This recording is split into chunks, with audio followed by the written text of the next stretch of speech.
colega que está dignificando la labor.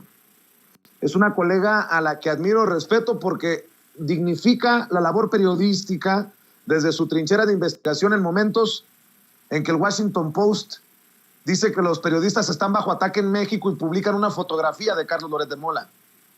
En este momento de tanto ruido es trascendental tener voces y plumas como la de Nancy Flores de la revista Contralínea, a quien saludo con mucho gusto. ¿Cómo estás, Nancy? Buenas tardes. Hola, Vicente. Buenas tardes. Muchas gracias por tus palabras. Pues es que no hay de otra. Y si me permites, antes de hablar de Karime Macías, la ex primera dama de Veracruz, la ex esposa de Javier Duarte, el ex gobernador de aquel estado por el PRI, el corrupto confeso, hablemos de otra ex primera dama y hablemos de otro criminal. Hablemos de Felipe Calderón y de Margarita Zavala, porque veo que han publicado en la revista Contralínea un editorial, porque mientras el ministro presidente de la Suprema Corte de Justicia de la Nación asegura que hubo una operación de Estado después del incendio de la guardería ABC para proteger a la familia de Margarita Zavala Gómez del Campo, quienes estaban conectados, vinculados directamente a la guardería ABC, ustedes lo han nombrado ya como un crimen de Estado. Dame tu opinión acerca de esto que nos pinta, ya lo he dicho ayer, no a un Felipe Calderón el oscuro, sino a un Felipe Calderón el perverso y lo que le sigue, querida Nancy. Sí, Vicente, pues me parece que estas declaraciones del ministro presidente de la Suprema Corte de Justicia de la Nación, Arturo Saldívar, son realmente trascendentales para nuestro país, para la búsqueda de la justicia y sobre todo por quién lo dice. O sea, es un servidor público en funciones que además es el presidente de un poder, el Poder Judicial, es decir, la cabeza de todo este poder y que pues narra cómo fue esta operación de Estado donde participaron no solo instituciones, empezando por la Presidencia de la República con órdenes directas de Felipe Calderón a su secretario de Gobernación, entonces Fernando Gómez Montt, y también con la aquiescencia de funcionarios del Instituto Mexicano del Seguro Social. Incluso él dice que se habrían negado estos aviones para trasladar a los niños heridos, estos bebés que sobrevivieron al incendio, 104 niños, otros 49 perecieron, y por supuesto que esto es un crimen de Estado y son violaciones graves a los derechos humanos de estos menores, estos bebés que eran totalmente inocentes y solo por tratar de ocultar esta línea directa con la familia de Margarita Zavala, pues es que se comportaron de esta manera, abusando de su poder, abusando de su autoridad e incurriendo en otras varios delitos por los que debería de ser juzgado. Muchos de estos delitos se dice que ya prescribieron, ¿no? Que podría ser el caso de la coalición de servidores públicos para cometer un crimen, pero otros no. Las violaciones graves a derechos humanos no prescriben, son acciones continuadas y en este caso además no ha habido justicia para los sobrevivientes, para las familias de los niños que perecieron en este incendio, y entonces pues sí es un criminal este expresidente. Me parece también que queda muy clara la ruta que se siguió en el caso de cómo se atendió la guardería ABC después de este incendio, y que todo eso es una cadena de delitos, de crímenes en contra de más de 150 menores de edad, pequeñitos, apenas 2 años, 1 año de edad, muy chiquitos, que tuvieron que vivir esto y de los cuales los sobrevivientes pues aún mantienen secuelas graves, importantes en su salud. Entonces sí, muy importante para México lo que está pasando, y muy importante también observar que en estas mismas declaraciones del ministro presidente, pues queda claro el papel que jugaron los medios de comunicación, la prensa, sobre todo la prensa corporativa, que trataron también de ocultar esta verdad, acompañando pues sí, estrategia de Estado, esta pues situación que orquestó Felipe Calderón Hinojosa para favorecer a su familia en un claro acto de nepotismo, y por supuesto que se configura los delitos a la par, y en ese sentido pues sí observar que siempre la prensa pues ha tenido un juego perverso, ¿no?, en todo este asunto de cómo es su nexo con el poder público, y ahora que pues ha perdido estos privilegios, pues se da todo esto en lo que estamos metidos. Ahora sí critican, ¿no?, ahora sí buscan actos de corrupción, ahora sí están muy metidos en todo esto, cuando acompañaron esta operación de Estado, así la calificó el ministro presidente de la Corte, para ocultar la información, para ocultar la verdad, y todo esto pues repercutió en dejar silenciados a los padres de familia de estas víctimas, de estos bebés, y sobre todo también que dejaron en la indefensión a muchos de ellos. Incluso hay una parte que a mí me parece hasta desagradable, que tiene que ver con el ocultamiento o manipulación de los expedientes de salud de estos niños por parte del Instituto Mexicano del Seguro Social, para evitar que se les indemnizara de acuerdo con lo que marca la ley. O sea, hasta eso no les quisieron reconocer a estas víctimas, y me parece que va a ser un momento interesante de aquí en adelante. Ojalá la Fiscalía General de la República retome estas declaraciones, llame al ministro presidente de la Corte para que ratifique estas denuncias ya de manera formal, y pues en la reapertura de todo este caso, Felipe Calderón Hinojosa, al menos por este crimen, pues sea juzgado, ¿no? O por lo menos que vaya a declarar, y lo mismo Fernando Gómez Montt, que vayan a declarar por estas violaciones graves a derechos humanos. Sería muy importante para la búsqueda de justicia en el caso de estas víctimas, aunque recordemos que Felipe Calderón generó miles y miles de víctimas en México con su atroz supuesta guerra contra el narcotráfico, que ya sabemos que no existió tal, sino una alianza con el cártel de Sinaloa para encumbrarlo, y que los demás cárteles pues fueran combatidos por el cártel de Sinaloa. Sin embargo, pues sí hay miles y miles de víctimas, al menos en este caso ojalá haya justicia. Querida Nancy, por lo que estás diciendo, el papel de la prensa antes y hoy encabezada esa prensa corporativa,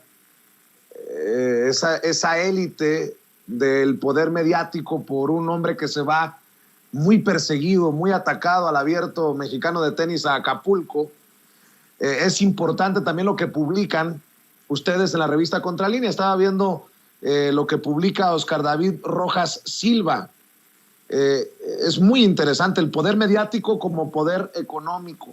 Si me permites, déjame lanzar unos cuantos párrafos y me das tu reflexión, porque es importante hablar de esto. Ni modo que lo vayan a ver como tema de análisis en Televisa, las personas que nos están viendo, y creo que es muy relevante por lo que estamos viendo en nuestros días. La hipótesis, que en términos científicos es apenas la elaboración de conexiones racionales, necesita por fuerza la comprobación en la realidad para establecer los enlaces reales a los que apunta la proyección originaria. El periodismo de investigación sabe que el mejor momento para ofrecer sus resultados es después de haber comprobado las hipótesis en los hechos reales.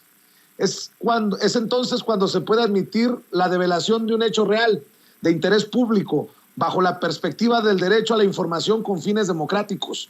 El problema del periodismo viene cuando de forma sistemática se empieza a seccionar y confeccionar especulaciones hipotéticas que son presentadas al público como investigaciones terminadas. En estos casos, los medios deciden arbitrariamente omitir la comprobación en espera de que esto ocurra por gracia de la sola publicación de la hipótesis. De hecho, trasladan la responsabilidad ética tanto del periodista como del medio de comunicación que publica al acusado. Con ello se pretende que este sea el que de forma rápida desmienta las acusaciones, es decir, que complete la investigación. Esta ruptura del ciclo de investigación abre la temporalidad para que el periodismo se convierta en un mecanismo de propaganda que permite influir en la opinión pública con fines de tergiversación de la realidad. Esto, además de representar la pérdida de toda ética, se conecta con las necesidades de los poderes económicos para generar una sensación de crisis en los gobiernos y evitar que fluyan los siempre difíciles momentos en los que las repúblicas buscan reformar sus estructuras para resolver los graves problemas sociales de origen. Y habla en su escrito, en su columna, de los golpes de Estado blandos o la guerra híbrida. Y cierra con esto.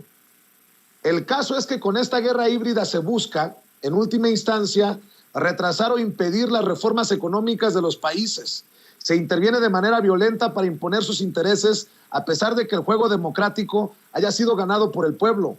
Esta imposición oligárquica utiliza, además de los lobbies judiciales, a los medios de comunicación corporativos para alcanzar sus fines.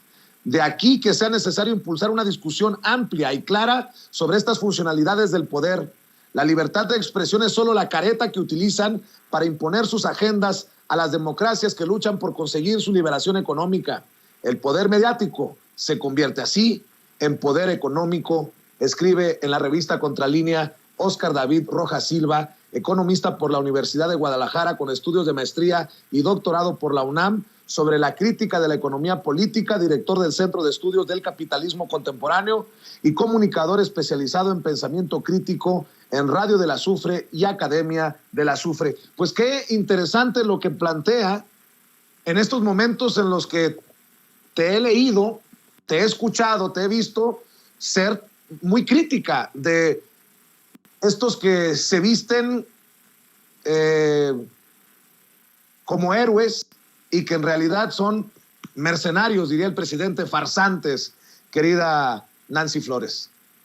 Sí, fíjate que esta reflexión del doctor Óscar, pues justamente nos lleva a seguir analizando el tema de la ética, y pareciera que en muchos de estos trabajos periodísticos que presentan algunos medios de comunicación hay un desaseo en el método de investigación, o que incluso hay pues pasos que se omitieron, pero el tema es cuando lo hacen de forma sistemática, cuando lo hacen para golpear, y cuando lo hacen financiados por intereses específicos para imponer agendas que no son compatibles con el interés de las mayorías. Entonces ahí estamos hablando de corrupción en el periodismo.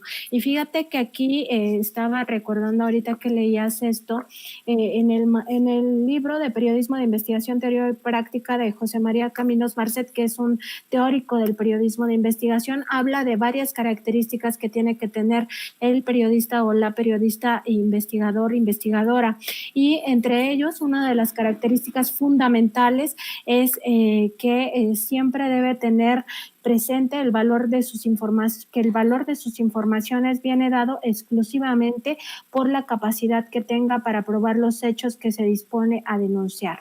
Es decir, tú no vas a publicar antes de tener todas las pruebas de lo que dices. El periodismo de investigación no se basa en inferencias. Eso lo sabe cualquier teórico del periodismo, y cualquiera que haya estudiado periodismo es fundamental que tengas las pruebas. Entonces, más que un desaseo, es una campaña que tiene que ver con intereses específicos para volver a un modelo económico que les era muy beneficioso, en este caso no solo el neoliberalismo que privatizaba los bienes de la nación, las empresas estatales, sino también una aplicación de ese neoliberalismo basada en la corrupción, donde estos grandes empresarios, donde estas transnacionales no pagaban impuestos, se quedaban con la riqueza, por ejemplo, del subsuelo, en el caso de las mineras, o con otro tipo de riquezas, por ejemplo, las papeleras, en este caso Kimberly Clark, que es parte del grupo que se ha encargado de supuestamente hacer estas revelaciones a través través de Mexicanos contra la Corrupción y la Impunidad, pues se quedan con el agua, con algunas o más bien varias toneladas de madera, en fin, con recursos que son nacionales, y ellos los acaparan y se benefician. Entonces ese es el modelo al que quieren regresar. No es solo que les guste mucho el neoliberalismo, lo que les gusta es el abuso de poder, el tener en el gobierno a representantes supuestamente del pueblo, pero en realidad que son totalmente sometidos, títeres de sus intereses. Entonces sí, por eso es muy importante seguir con esta discusión, y este artículo del doctor Rojas Silva pues nos ayuda a seguir comprendiendo lo que está pasando, a entender que no solo es algo que sucede en México, sino que sucede en el mundo, y que estos golpes de estado blando o guerras híbridas, como se les conoce también, tienen un acompañamiento de los medios corporativos de información, que ese acompañamiento es fundamental para generar desestabilización social, para generar ese malestar en las mayorías, para pues de alguna manera imponer una visión, y que con eso sea mucho más fácil cambiar a quien está al frente del gobierno en beneficio de intereses muy específicos, sobre todo de intereses económicos y más específicamente de intereses transnacionales.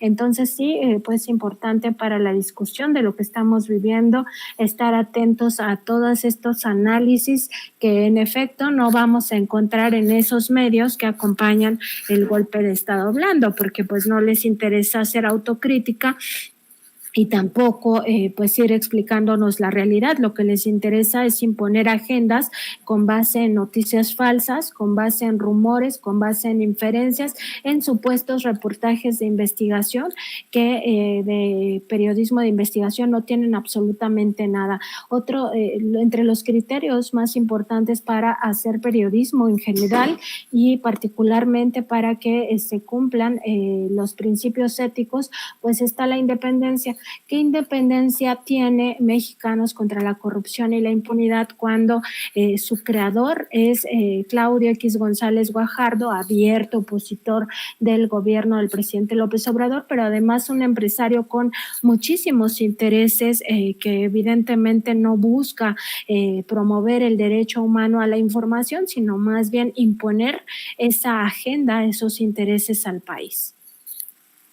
Querida Nancy, siempre es un deleite escuchar tus reflexiones sobre la ética, base fundamental del periodismo, bueno, de lo que creemos nosotros, porque creo que hay muchos que ni tienen ética, ni tienen ganas de tenerla, de buscarla. Querida Nancy, déjame cerrar, te propongo cerrar con este tema de lo que escribió el maestro Miguel Vadillo, director de la revista Contralínea, porque todavía hay muchas personas que consideraban que el gran corrupto, y no sé, aquí hay que irnos a los números, a los datos duros, que el gran corrupto era Javier Duarte, pero resulta que lo que publica el maestro Miguel Vadillo nos da una idea de que la señora Karime Macías, quien fue primera dama en Veracruz, sí estaba seria con aquello de merezco, ¿qué decía? Abundancia. Karime Macías desvió más de 224 millones del DIF con 32 empresas fantasma. Le leo parte de lo que publicó el maestro Vadillo en la revista Contralínea.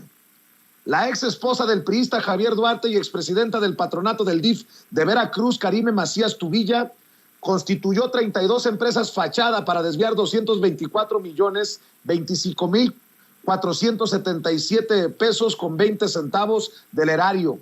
La triangulación incluyó a otras empresas fantasma y cuentas bancarias en paraísos fiscales.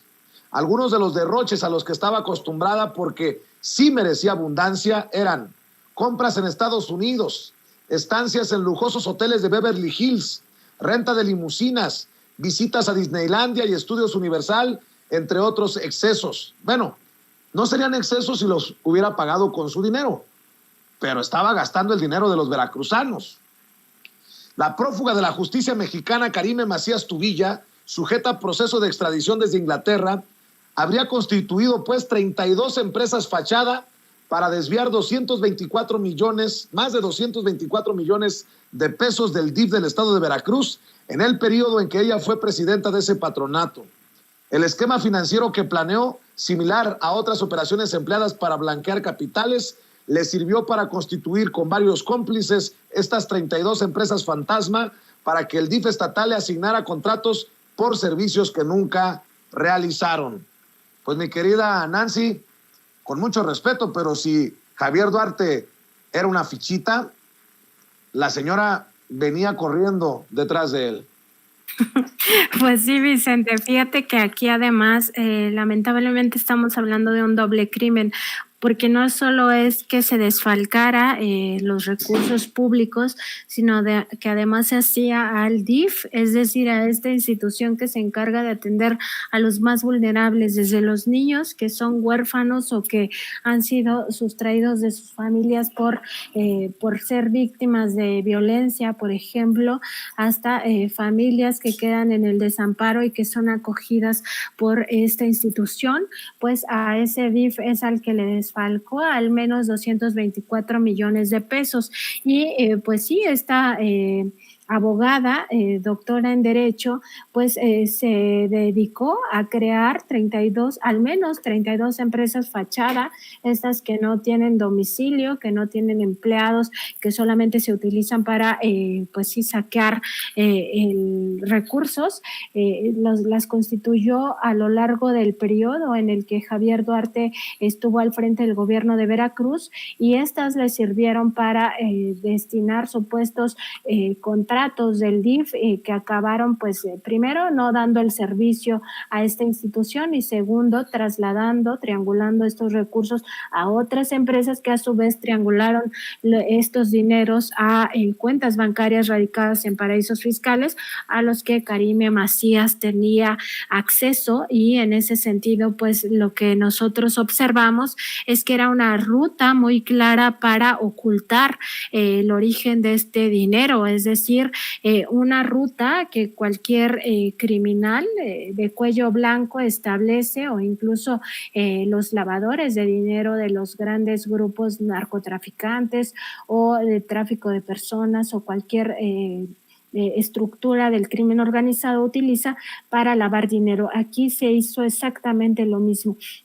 Y como tú bien decías, pues ellos podrían darse la vida de lujo que quisieran si fuera con sus recursos, pero en este caso queda comprobado que era con recursos públicos que saquearon al gobierno de Veracruz, a ese pueblo que también padece pues pobreza, marginación, que tiene cinturones importantes de miseria, pues a ese pueblo es al que le saqueaban estos recursos. Y en este caso pues queda muy clara la ruta del dinero y todas estas investigaciones pues dejan muy en claro por qué el gobierno mexicano está solicitando su extradición de Inglaterra, algo que ya se aceptó allá y que esperemos, aunque la señora apele esta sentencia, pues se pueda venir a México a rendir cuentas. Y no hay que olvidar que Londres, esta ciudad a la que se fue a refugiar, pues es una de las ciudades más caras del planeta, o sea, no es cualquier lugar, y en ese sentido, pues seguía pagando estos lujos, todo toda esta vida que decía que sí merecía, pues lo seguía pagando con dinero público. No seamos mal pensados, es que le pegaron al gordo, se sacaron la lotería, no, esa fue otra familia. Ya la verdad, el caso de Veracruz es surrealista al nivel de Dalí, y con mucho respeto lo digo, para nuestros hermanos veracruzanos. Querida Nancy, ¿por qué no cerramos invitando a la gente para que se informe con ustedes, para que esté al pendiente de lo que publican, los trabajos de investigación? Tú sabes que soy fan del trabajo que realizan y yo pues solamente puedo aportar difusión al trabajo de ustedes, pero me daría mucho gusto que creciera la comunidad en su canal de YouTube y ojalá que así como yo lo aprecien también muchas de las miles de personas que están conectadas en estos momentos en nuestro canal de Sin Censura. ¿Por qué no cerramos con la información, Nancy, y también con la información de tus redes sociales para que te sigan?